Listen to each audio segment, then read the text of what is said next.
What if we could live more in harmony with our animal friends and the whole of nature simply by stopping and listening more? Chats with Animal Professionals and Interspecies Communicators aims to bring animals and the world of nature front and center.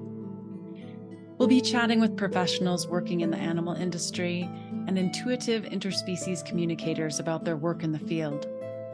I'm your host, Tracy Pierce. I'm a professional animal communicator and lifelong animal lover and spiritual explorer. I've worked with animals professionally since 2002, and I've been studying animal communication and the human-animal connection since 2014. Chats with Animal Professionals and Interspecies Communicators is for animal lovers, nature lovers, intuitives, spiritual seekers, and those interested in interspecies communication. Our aim is to bring awareness to these professions and to expose the new and old science behind some of these seemingly out-of-the-world careers. We hope to educate and tickle your mind about what is possible by discussing this work and ways we can work with our animal friends, nature friends, and the planet as a whole, instead of them always being a secondary consideration. Join us now as we explore today's topic.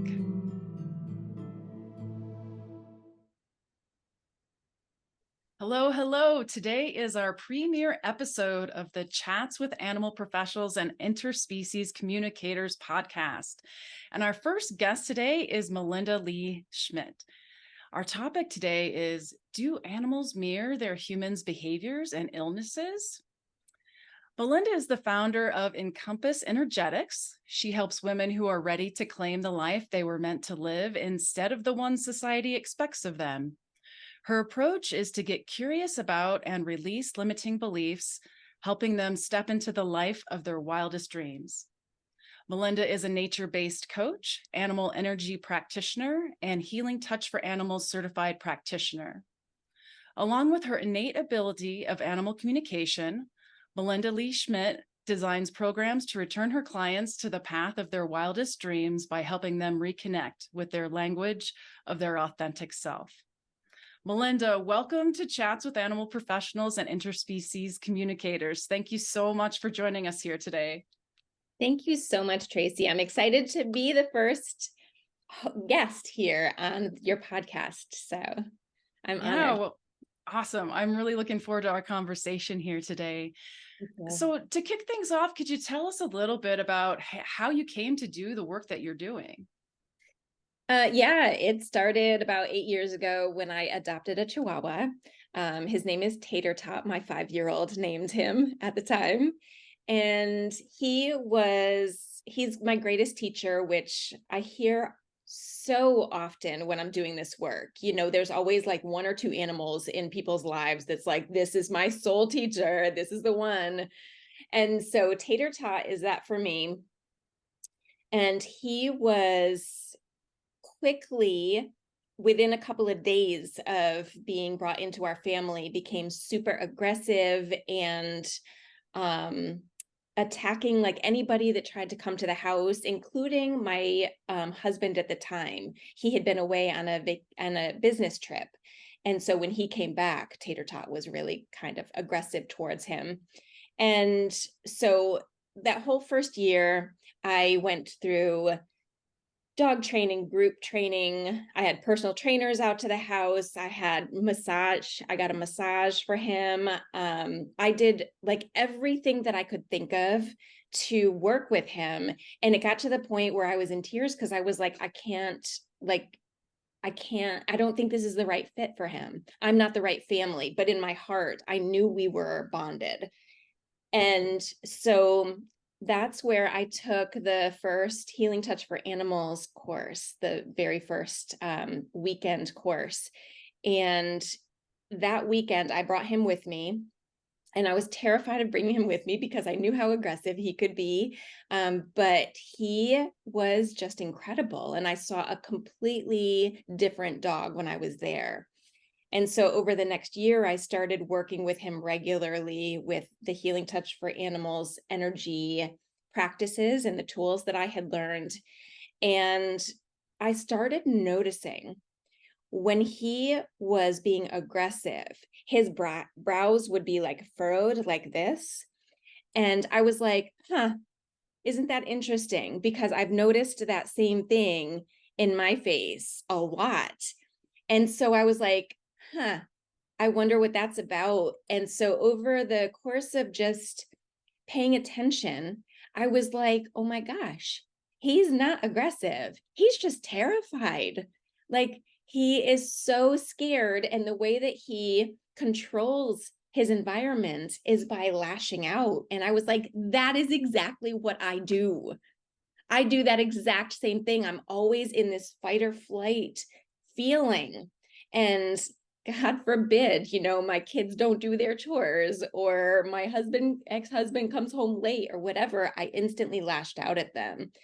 And so I realized that, the only way that I could probably the best way I could probably work with him is to start doing the work for myself. So I started doing meditation. I created a very safe space in the house for me. Then I did the same for him. And so we kind of went on this journey together. And by the time my extended family came to the house for Thanksgiving that year, they were like, I don't know who this dog is, but this is not anywhere near the same dog that we met last year. So, Wow, that is quite an incredible journey you've had with Tater Tot. for And it sure. really fits right in with our topic for today, which is mirroring. Mhm. And that's a term that we hear about a lot in animal communication. Could you tell us what your own interpretation of this phrase mirroring is as it pertains to our animal friends? Yeah. So mirroring is a reflection of our own stories or insecurities or illnesses or whatever it is that we have going on. It's just a reflection of that they shine a light on, I guess is the best way to say it. And so they do it, from what I've seen, in order to help us heal and grow beyond whatever these limitations are. Yeah, so it's really like our animal friends are doing us a service in some ways. Do 100%. you Yeah, do you feel like our animal friends are always mirroring something to us? Or what's your take on that? It's a really great question. I think that in our existence, all things are possible. So I don't know that they're always mirroring us, but the opportunity is always there. So, and what I mean by that is just if we take a look at something and it strikes us as something that resonates within us, more than likely it's a mirroring situation. So, but then there might be other times when, you're passing by a squirrel or something on the road and you're just like, oh, hey, there's a squirrel. Cool. Like, and that's not necessarily a mirroring situation. It's just, I'm in your field situation. Yeah, so it sounds like it can kind of go both ways. And Mhm. you mentioned this a little bit already about the illnesses. Do you feel like animals ever mirror physical illnesses for their humans? Yes. Yeah, and that's one of the hardest things that I have to work with my clients, because there's so much guilt that surrounds that. It's like when they notice that there is a possibility that their animal is mirroring this illness within them, there's like this, oh my God, I have caused my animal to become ill, and there can be a lot of guilt and judgment associated with that, but that's only on the perspective of the humans. The animals don't hold any judgment, and they don't hold any, um, they don't want us to feel any guilt or shame. They are simply doing these things and mirroring these things, for a variety of reasons, but essentially they want to help us to grow beyond it. So it's a gift that they're offering to us. And sometimes that's really hard for us as humans to accept. Um, but also the way that energy works, it's a like attracts like Mm, situation. So it's kind of both and. yeah, yeah. That's I find this so interesting. I've had I've definitely had animals mirror things to me in different ways. And it's such a fascinating area. And I feel like you addressed this a little bit in your introduction when you were talking about tater tot. But do you feel like we can release the stress that they're presenting from the animal without addressing the human component that's contributing to the stress of the animal? Or let's see, I guess a better way to say it might be, what happens if we try to address these issues only from the animal side of thing without looking at the human contribution? Yeah, that's a really great question. And again, I'm just going to come back to there's infinite possibilities in this life. So I do think that it's possible for an animal to recover without the human addressing their own stuff. And also, I think the majority of the time, that's not the case. Because typically, if an animal is coming down and mirroring something, especially like an illness, it's because we have a soul contract with them that was decided upon before both of us came into this existence. And so that soul contract can only be completed if both of us are doing the work and heal beyond what that soul contract was about. Yeah, so interesting. And I feel like you talked about this also with Tater Tot, that maybe you weren't picking up on the fact that he was mirroring. And I think I've worked with a lot of clients with this too, where they're like, well, the animal's just being bad. They just tell them to stop pooping inside the house. Like, what's going on here? So why is it sometimes so difficult to pick up on whether the animal is mirroring something to us or they're just being bad? Yeah, I think that the biggest challenge there is what mindset we're in and how triggering the particular issue is for us. So our brains are wired, right, to protect us against the things that we perceive to be harmful. So if the animal is mirroring something that has to do with a memory or a traumatic part of our background or something, our brain is naturally going to just gloss right over it, right? Like, I can't look at that because I have to keep myself safe. And that clearly has nothing to do with me. And so sometimes, like in my case, it took a year and energy work before I felt, and creating that meditation and that safe space within my home to be able to feel safe enough to look at and see that there was something else going on, that the mirroring was going on there.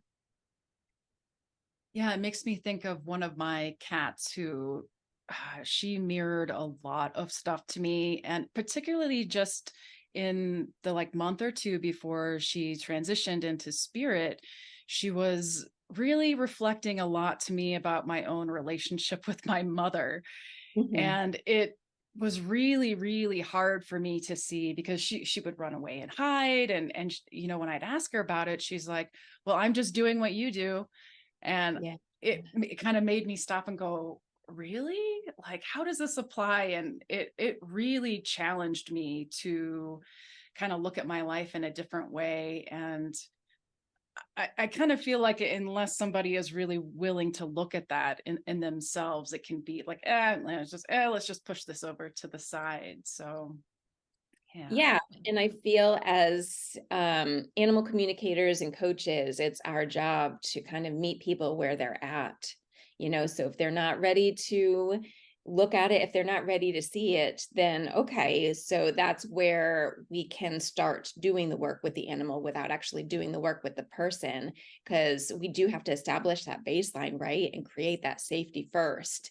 And then at some point, they may see it, and then we're there for them. We've held this container and we can go there. Yeah, cool. Well, Yeah. you've given us some examples already with Tater Tot. Is he still with you?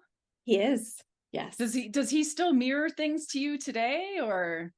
Um, He does, but I think that it's mostly still a lot of the fear and controlling the environment, right? So a lot of our deepest habits take a lifetime, right? We're like constantly working with them. And so those things he reminds me of often, where he's like, all right, we're here again. And I'm like, okay. Yeah, I can relate to that. Yeah. So we talked about how it can be really challenging to notice these mirroring behaviors or want to recognize them. Do you have a suggestion about what might be the best way to start to recognize when our animal friends are mirroring something to us? So the first thing I would do is to check in with yourself and make sure that you've already created a safety container within yourself before you start looking at that stuff. Because I really think it comes down to, we can't grow beyond anything that we have already experienced unless our body feels safe in the first place, because that's just how we are as humans, and that's how our brains work. We have to be in that safe mode, or else we can't grow. So that's the first place I would start. And then the second thing is, the way that I do it and the way I work with my clients is, what are they? Do they have illnesses? What are their behaviors? And which ones of those things trigger you? Where are the triggers? And because more than likely where those triggers are is where they're mirroring you. Yes, yes. And definitely some of the most triggering behaviors by animals are the ones I definitely need to look at in myself. Right. I can really relate to that. Yeah. So once we've created that safe space and start to recognize where those triggers are showing up, do you Mhm. feel like there's a best way to respond once we realize that? Is it a matter of just looking to our animal friends to help us, or is it some sort of self journey, or what's your advice? I think it's both. I think the most important thing to remember is that as humans, we have something that animals don't, and that is story, the ability to tell ourselves story. So everything is very simple for them, so it's, I have this illness. I don't make meaning of it. I work with it. I'm going to keep living my life. And if I'm supported in a way that helps me grow beyond it, great. No story whatsoever. We get an illness and we're like, what did we do wrong? How could we have gotten this? Where did this come from? Is it my background? And we're making meaning over what this illness is. And I think that that works to our advantage. There's a reason as humans we were gifted story. We were gifted all of these things. So I think that it's going to be a journey of going inward and finding those stories and taking a look at them objectively and going, does this story serve me anymore? Does this have any purpose other than keeping me safe and stuck in where I am right now? Does this story help me grow? And if it doesn't, it's time to move beyond it.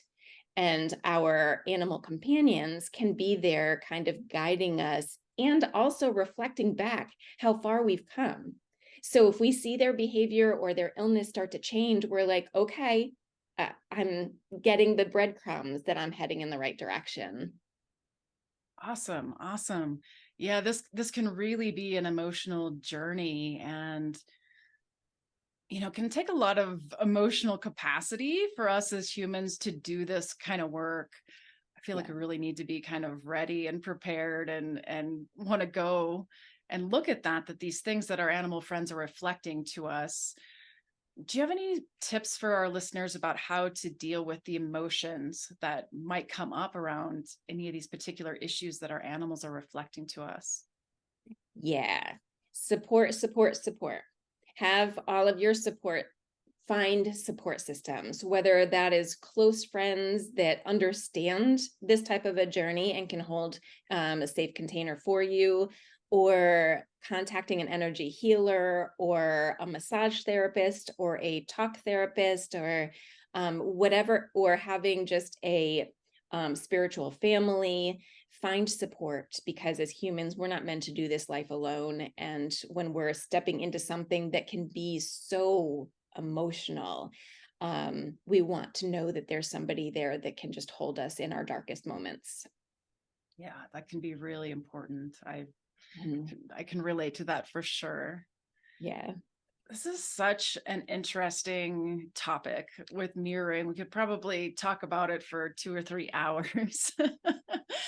But is there anything else that really comes up for you that you want to add or share about this topic of animal mirroring? Yeah, actually, I had this really beautiful example of something yesterday that didn't even have anything to do with an animal. It was a tree. And the tree mirrored something for me, and it was really beautiful. I was walking a couple of dogs, and I was passing by this fence, and the tree was behind the fence, not a tree that I would have noticed. It was kind of a densely wooded area. But this tree that I had never noticed before was a magnolia, a southern magnolia.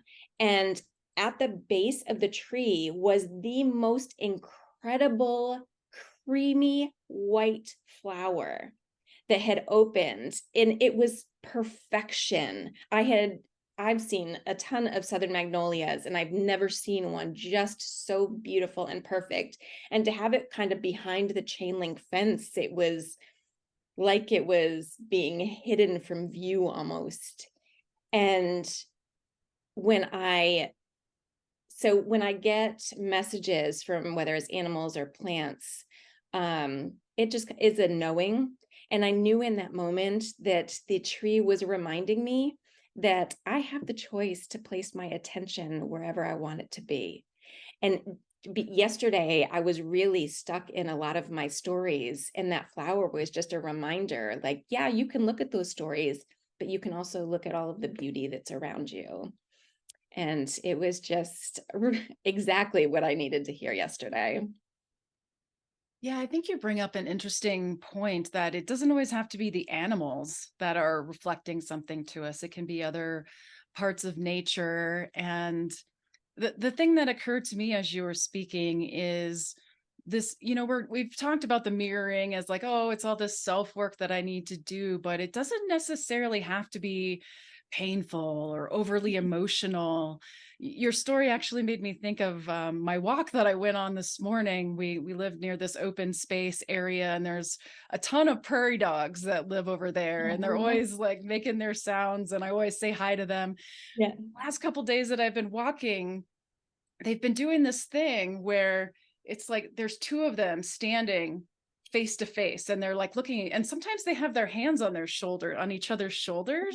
Oh, And yeah. so I've just been stopping and tuning into them, and I feel like there's something about my own relationship with my own partner that they're kind of reflecting to me, and I was just like, wow, just really kind of struck by it. So I guess it feels important to acknowledge that this mirroring behavior doesn't necessarily have to be something bad, or, be some kind of deep self work that you have to do on yourself, that it can also be really beautiful, like you were sharing with the tree or with the prairie dogs.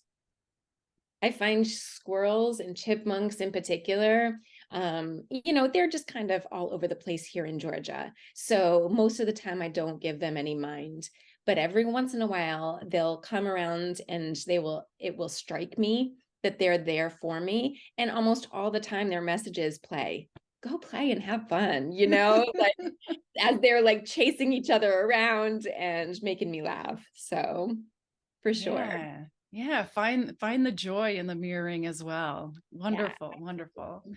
Well, thank you so much, Melinda, for joining me here today. If our listeners wanted to reach out and get in touch with you or learn more about you and your work, where would be the best place for them to go?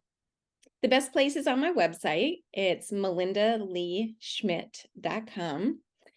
And that has information about my coaching program. I do have a 3 and 6 month program that kind of leads you through using mirroring to help become your most authentic self, that I feel is so incredibly important because I do believe that part of the reason animals mirror so much of what we need to grow through and heal is because the more we're healed, the more we understand our oneness with everything. And the more we understand our oneness with everything, the more we show up to help heal the world. So it's really just a cyclical thing that I think is just incredibly important, especially in this day and age. Wow, cool. Yeah, and let's see, you also wrote to me that you just started your own podcast as well. Is there anything you Yeah, want to share about that? yes. You can sign up for my newsletter, which can be accessed through the website. And in my newsletter, I share every month an animal message for that particular month. This month is in June is from the tree frog. And so from my newsletter, you get the message from tree frog or whatever the animal is. And then about mid-month, I share a podcast that talks about how I've worked with the message of the month, how maybe I've received the message of the month. I talk a little bit about the behind the scenes of what it's like to be an animal communicator. Cool. Awesome. Well, we'll definitely include those links in the show notes. So if listeners want Thank to hop on you. over, they'll be able to do that. Again, thank you, Melinda, so much for joining us here today. It's been such a great opportunity to talk about mirroring and just a really big learning experience. So thank you so much, Melinda. Thank you so much, Tracy. It's been so great talking to you. Thank you, dear listener, for tuning in today.